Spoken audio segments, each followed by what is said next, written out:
नमस्कार।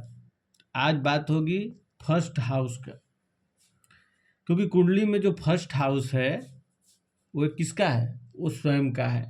ये एक व्यक्ति का कुंडली है जिनके फर्स्ट हाउस में मंगल और शनि बैठे हैं।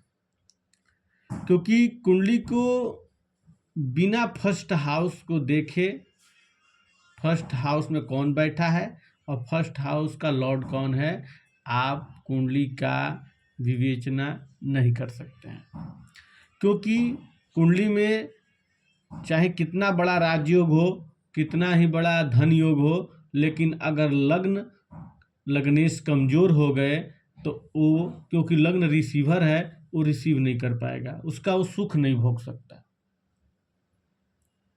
तो लग्न और लग्नेश को देखना अति आवश्यक है।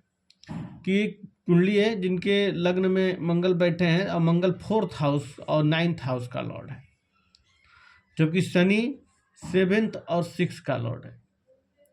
तो लग्न पर किसका प्रभाव, इनके जीवन पर, इनके व्यक्तित्व पर, इनका, क्योंकि लग्न आपका पर्सनालिटी है, आपका स्वभाव है, आपके पूरी जीवन के बारे में बताता है कि आप कैसे होंगे, आपका सोच विचार कैसा होगा, ये लग्न बताता है। तो लग्न में जब 4th हाउस का लॉर्ड और 9th हाउस का लॉर्ड बैठा है और साथ में 6th और 7th का लॉर्ड बैठा है, इसका मतलब इनके जीवन में माता और पिता का इनके जीवन पे कमांड होगा, इनके व्यक्तित्व पर कमांड होगा। इनका जो माता पिता कहेंगे ये वो कार्य करना ही होगा इनको। इसका मतलब ये होता है क्योंकि लग्न में बैठा है, वो आकर जो बैठ गया वो होना ही होना है, उसको नकारा नहीं जा सकता।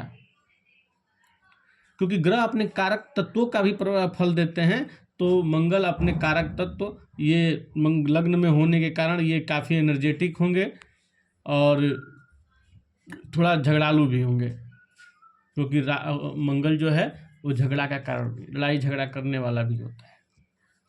शनि जो 6th लॉर्ड और 7th लॉर्ड है और बैठा आके लग्न में, इनका व्यक्तित्व पर, इनके जीवन पर, इनकी पत्नी का प्रभाव रहेगा ही रहेगा। पत्नी जो कहेगी ये इनको करना ही होगा, ये वही कहेंगे जो पत्नी के, क्योंकि लग्न में इनके व्यक्तित्व में ही आके बैठ गया है। और क्योंकि 6th लॉर्ड है, अगर ये बात नहीं मानेंगे तो झगड़ा भी होगा।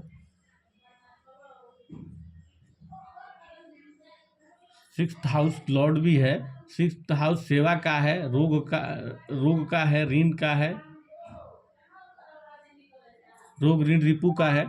तो क्योंकि 7th लॉर्ड और 6th लॉर्ड दोनों बैठा है, तो पत्नी झगड़ालू होगी और जो कहेगी कि ये काम करिए, ये करना ही होगा इनको, अगर नहीं करते हैं तो समस्या इनको आएगी। क्योंकि ये लग्न है, यहाँ जो ग्रह बैठ गया वैसा ही आपका व्यक्तित्व हो गया। जिस हाउस का लॉर्ड है वैसा ही आपको कार्य करना होगा। आप न चाह के भी वो कार्य करेंगे, आप न चाह के भी आपको करना ही होगा, क्योंकि आप जन्म काल में आग लेकर ही बैठे हैं, उसको नकार नहीं सकते, आप चाह के भी नहीं हटा सकते हैं।